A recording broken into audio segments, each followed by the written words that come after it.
The crackling sound of a distant explosion shattered the tranquility of the Nevada desert night.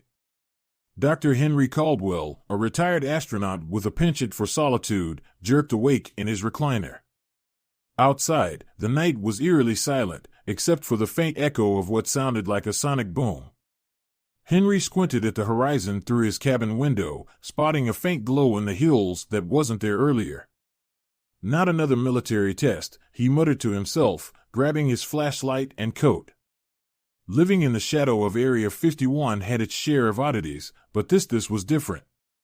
The light didn't pulse or flash like aircraft, it shimmered and radiated, casting faint, unnatural hues across the rocky terrain. Henry's boots crunched on the gravel as he followed the narrow dirt path leading toward the glow. The air grew warmer the closer he got, tinged with the acrid smell of scorched earth. When he crested the last hill, the sight that greeted him stole his breath. A crater, about 30 feet wide, marred the desert floor. The edges glowed faintly, as if the earth itself had been fused into glass. At the center lay a sleek, metallic object, half buried and hissing with jets of steam. It looked like a craft, though not like any he'd seen during his decades in NASA. Henry cautiously approached, his flashlight beam trembling. As he drew closer, he noticed movement, a figure stirring among the wreckage. It was humanoid, but clearly not human. Slender and willowy, the figure's body was covered in skin that shimmered like liquid opal, shifting hues with each movement. Its large, almond-shaped eyes blinked slowly as it tried to sit up, its movements sluggish and pained. Instinctively, Henry reached out, though he hesitated an inch away. "Hey there," he said softly, his voice cracking. "Can you understand me?" The figure turned its head toward him, tilting it slightly, as if processing his words. Then it nodded, faintly, and reached out a delicate hand. The fingers were long and tapered, the tips glowing faintly as if lit from within. Henry pulled back, unsure, but the figure's gaze was steady, imploring. "All right," he muttered, shaking his head. "All right, come on." He grasped the alien's hand. It was cold and unnaturally smooth, but the grip was surprisingly firm. With effort, Henry managed to help the figure to its feet. It wobbled, leaning heavily against him. Up close, he could see the intricate patterns on its skin, almost like circuitry, pulsing faintly with an inner light. "Let's get you out of here," Henry said, glancing nervously at the sky. He didn't know who or what might be watching, but he wasn't about to stick around to find out. The trek back to his cabin was slow and laborious. The alien's movements were unsteady, as if gravity itself was a struggle. By the time they reached his doorstep, Henry was sweating despite the cool desert air. Inside, he carefully lowered the alien onto his worn couch. He realized, judging by the delicate facial structure, looked up at him with a mix of gratitude and exhaustion. Henry grabbed a blanket, draping it over her slender form. "Stay here," he said, holding up a hand as if she could understand the gesture. I'll get some water." As he moved to the kitchen, Henry's mind raced. Who was she? What had happened to her ship? Was she alone? He filled a glass of water, his hands trembling slightly, and returned to find her watching him with those large, luminous eyes. "Here," he said, kneeling down and offering the glass. She studied it for a moment before taking it with both hands. Her movements were slow, deliberate, as if she was mimicking his actions. She brought the glass to her lips and drank, the act surprisingly human. Henry sighed, running a hand through his graying hair. "Well, I'm not sure what's going on here, but you're safe for now. I'll figure something out." The alien tilted her head, as if acknowledging his words, before leaning back against the couch. Her eyes fluttered closed, and within moments, she was asleep. Henry watched her for a long moment, the reality of the situation sinking in. The quiet life he had built for himself had just been irrevocably shattered. And yet, as he sat in the dim glow of his living room, he felt a strange sense of purpose rekindling within him. "Guess the universe isn't done with me yet," he muttered, settling into the chair across from her. Outside, the desert night stretched endlessly, stars twinkling with secrets that now felt just a little closer. Morning light filtered through the slatted blinds of Henry's modest cabin, illuminating the still form on his couch. The alien girl Alara, as Henry would later name her, lay motionless, her shimmering skin glowing faintly in the dim light. Henry stood in the kitchen, nursing a cup of coffee and wrestling with a whirlwind of questions. Who was she? Why had she come to Earth? And perhaps most pressing, how long could he keep her presence a secret? He peered over the rim of his mug at the figure sprawled on the couch. She seemed peaceful, vulnerable even, like a child lost in a world she didn't understand. The sound of movement broke his thoughts. Alara stirred, sitting up slowly, her large, luminous eyes scanning the room. When her gaze fell on Henry, she froze, her expression wary. Henry raised a hand in a placating gesture. "It's all right," he said, his voice soft but firm. "You're safe here." Alara tilted her head, studying him intently. Then, to Henry's surprise, she mimicked his gesture, raising her own hand. Her fingers glowed faintly, the light pulsing like a heartbeat. Henry's breath caught, but he kept his composure, nodding slowly. Over the next few days, Henry worked to bridge the communication gap. Alara's understanding of English grew rapidly, a testament to her intelligence. They began with simple words: water, food, safe, but soon progressed to more complex ideas. Henry learned that she was a refugee, fleeing a devastating war on her home planet. Her ship, a small escape pod, had malfunctioned during re-entry, leaving her stranded on Earth.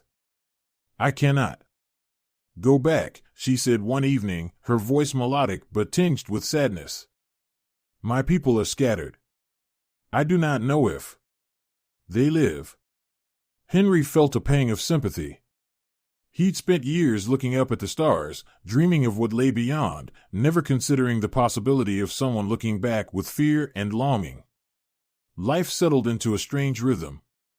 By day, Henry showed Alara the basics of human life: how to cook simple meals, how to use everyday items, how to remain unseen in case of visitors. By night, Alara shared fragments of her world. She described cities of crystal that hummed with energy, skies painted with twin moons, and a people who communicated through light and emotion as much as through words. Despite her initial frailty, Alara grew stronger with each passing day. Her movements became more fluid, her glow more vibrant. Henry couldn't help but marvel at her resilience. Still, there were moments of tension. Once, she accidentally touched a metal pan while it was still hot, her startled cry filling the cabin. The pan melted slightly under her glowing fingers, leaving Henry to wonder just how much power she truly possessed. Another time, Henry caught her standing outside at night, her face turned upward, her skin radiating faint pulses of light. She seemed almost ethereal, like a living constellation. When he approached, she turned to him, her eyes filled with a longing he couldn't fully understand. "The stars call to me," she whispered. "But they are so far now." Henry placed a reassuring hand on her shoulder. "You're not alone anymore," he said quietly. "We'll figure this out together." That night, as he lay in bed, Henry thought about her words. The stars had called to him once, too, but he'd left that life behind. Now, it seemed, they had followed him home in the form of this strange, luminous being. But not everything was serene. Henry's remote cabin offered some security, but he couldn't ignore the dangers of her presence. The military tested experimental aircraft nearby, and nosy locals sometimes wandered too close for comfort. He began to develop contingency plans, hiding spots, escape routes, even excuses he might use if someone stumbled upon her. For her part, Alara seemed to trust him implicitly. She followed his instructions without question, her gratitude evident in the way she helped around the cabin, using her glowing hands to repair broken items with uncanny precision. She even began to smile occasionally, a small but meaningful gesture that made Henry's heart ache with an emotion he couldn't quite name. Still, Henry knew their arrangement couldn't last forever. Alara belonged to the stars, and sooner or later, the world would come knocking. As he watched her sitting by the window one evening, her gaze fixed on the night sky, he resolved to do whatever it took to keep her safe. The stars might have brought her here, but Henry would ensure they didn't take her away before she was ready. The days after Alara's extraordinary release of energy were quiet. Her glow had diminished to a faint shimmer, a calm after the storm. Henry busied himself with repairs around the cabin, trying to pretend life had returned to normal, but he could feel the shift in the errant unspoken acknowledgement that this chapter of their lives was nearing its end. Alara, too, seemed contemplative. She spent hours outside, sitting on a rock under the vast Nevada sky, her gaze fixed on the stars. Her strength was returning, but there was a heaviness in her demeanor that Henry hadn't seen before. One evening, as they shared a quiet meal, Alara broke the silence. "I have been thinking," she began, her voice soft. "The stars. They call to me again." Henry set down his fork, his heart sinking. He'd known this moment would come, but it didn't make it any easier. "You mean it's time to leave?" Alara nodded, her glowing fingers tracing the edge of her plate. "I cannot stay here forever. My people may still be out there, scattered across the cosmos. I must try to find them." She looked up at him, her luminous eyes filled with both gratitude and sadness. "But I will never forget what you have done for me. You have shown me kindness when I had nothing." Henry swallowed the lump in his throat. "You don't owe me anything, Alara. I'm just glad I could help. But, are you sure you're ready? It's a big universe out there." She smiled faintly. "It is. But it is my home, and I must try to find my place in it." The next day, Henry began preparations for her departure. Alara's ship, though damaged, still held some functionality. With her guidance, they scavenged parts from old equipment Henry had accumulated over the years, fashioning repairs that, while crude, were sufficient to get her back into space. Working side by side, they spoke of her world and his, sharing stories and laughter that masked the bittersweet nature of their task. Henry marveled at her resilience and ingenuity, while Alara admired his resourcefulness and unwavering support. By the time the ship was ready, the desert sky had turned a deep indigo, stars beginning to peek through the fading daylight.